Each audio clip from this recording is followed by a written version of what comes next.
Hierso is alles wat in my gymsak is, as 'n 18-jarige bodybuilder en wannabe content creator. Nou, heel eers my mikrofoon en stand, albei wat ek nou gebruik, so dis kom ek dit nie nou hier kan uithaal nie. Maar weet net, dit word hier binne geberg. Nou, heel eerste, 'n waterbottel. Hy's klein, hy's lig en ek maak hom met vol water by die gym in plaas van om 'n 2 liter waterbottel heeltyd saam te dra.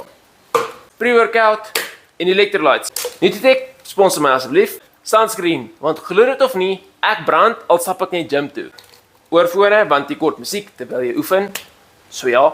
Nog 'n stel mikrofone. Dit is in 'n brilkassie gehou om dit veilig te hou, want dit het nie 'n keis nie. Hierdie het ek altyd gebruik en ek het nou eers onlangs die nuwe mikrofone gekry. Wrist wraps. Hierdie gebruik ek altyd wanneer ek 'n swaar bench PR probeer kry of net iets doen en ek moet verseker dat my gewrigte nie knak nie. Lifting straps. Ek gebruik hierdie elke liewe keer as ek rug oefen, hamstrings oefen of enigiets in daai lyn, net om seker te maak dat jou gewrigte nie uitgee voor jou ander spiere nie. En laastens, my gymkaartjie net om te kan inscan en ek het hom sommer vasgemaak aan my gymsak sodat ek hom nie verloor nie.